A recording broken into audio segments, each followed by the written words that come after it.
You've written the caption 3 times. The photo is perfect. Sunlight, laughter, his hand in yours. But something stops you. Delete. Again. Here's what nobody tells you. That pause. It's not about modesty. It's not about being private. In the next 14 minutes, you'll discover what that quiet choice reveals about your relationship with yourself, and why it might be the healthiest thing you've ever done. Picture this. A room full of people broadcasting their love like a performance.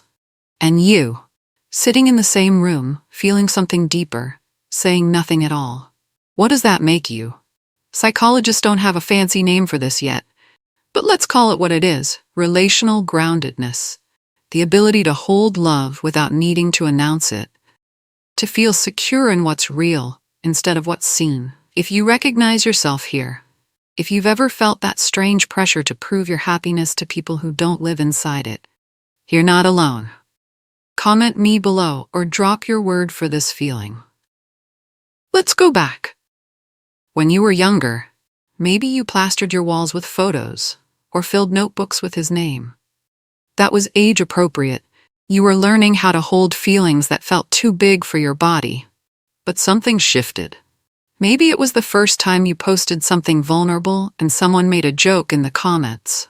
Or your ex's friend screenshotted your story and suddenly your private world was gossip. Or you watched a friend's relationship implode publicly. The unfollowing, the cryptic posts, the digital debris of a breakup everyone witnessed. You learned. The internet has no walls. And here's the deeper truth. When you choose silence now, you're not hiding. You're protecting something sacred from becoming performance.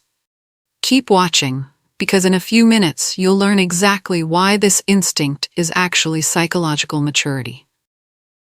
Pause right here. Think of the last time you almost posted about your relationship, then didn't. What stopped you? Was it fear, privacy, or something else? Maybe a quiet knowing that this moment was yours, not theirs. Drop one word in the comments. What feeling stopped you? Here's what's happening psychologically.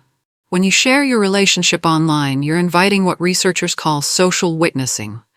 Hundreds of people watching, judging, comparing, and your brain knows something crucial.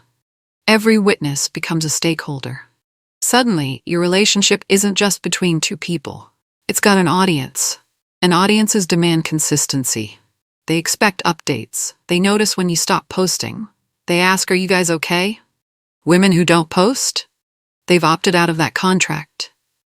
But here's where it gets interesting. Studies on self-determination theory show that when we seek external validation for internal experiences, like love, we actually weaken our intrinsic motivation.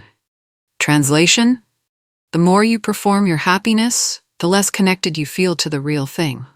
You might think this is just overthinking, but keep watching. There's a reason this feels so visceral.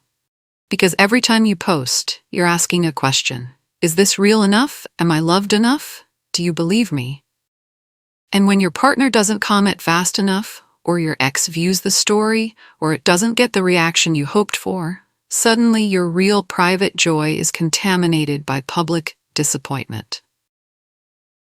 Women who don't post have cracked the code. You can't lose what you never offered up for judgment. In a few minutes, you'll get the exact tools to protect this boundary, even when others pressure you to share. Let's bust a myth real quick. If you don't post, you must be ashamed. No. If you don't post, you might just be happy enough that you forgot to document it. There's a difference between secrecy and privacy. Secrecy hides something shameful. Privacy protects something precious. Comment privacy if that just landed for you. Okay, let's get practical. Because knowing why you feel this way is one thing. Protecting this choice when the world pressures you to perform, that's another. Tool 1, the For Me filter. Before you post anything, ask yourself, is this for me or for them? If the honest answer is I want to prove something or I want someone specific to see this, that's a red flag. Not because it's wrong, but because you're outsourcing your emotional security. Try this right now. Open your notes app. Write one relationship moment you loved recently that nobody else knows about. Just for you. How does keeping it private feel? Drop safe in the comments if this worked. Tool 2. The boundary script. People will ask, why don't you ever post about him? Are you guys even serious? Here's your script. We're great. I just prefer to keep that part of my life private. No explanation, no apology, just calm, clear boundary. You don't owe anyone a performance of your intimacy. Write this on a sticky note right now if you need it. Private doesn't mean wrong. Which boundary line scares you most to say out loud? Comment below. Tool 3. The pressure test question. When you feel that nagging pressure, that maybe you should post, maybe you're being too secretive, ask yourself, whose approval am I seeking? Is it an ex you want to prove you're over? Family who doubted this relationship? Friends who post constantly and make you feel less than? Here's the truth. If your relationship is healthy in the room where it actually lives, if you're seen, safe, and loved when no one's watching, then the online silence isn't a problem. It's proof. Try this extended exercise. Think of a moment when you felt pressured to post. Write down whose judgment you were worried about. Ask yourself, does that person live inside my relationship? No? Then they get no vote. Tool 4. The sacred shareable split. Not everything is off limits. Maybe you post a sunset from a trip, but not the kiss. Maybe you share a dinner spot, but not the conversation you had there. You get to decide what's sacred and what's shareable. Create a mental or actual folder system. Some things are just for the two of you. Some things are for the world. You're allowed to have both. What's one thing you'd never post? Comment with just sacred if you don't want to say what. Tool 5. The comparison trap. Exit. If you're watching friends post constantly and wondering if you're doing it wrong, pause. Their relationship isn't your blueprint. Maybe they thrive on public affirmation. Maybe they're performing to convince themselves. You don't know, and it doesn't matter.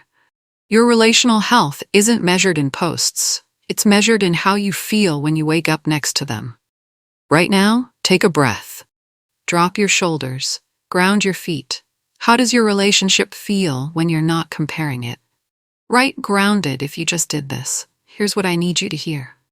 In a world that confuses visibility with value, choosing to keep your love private is an act of radical self-trust.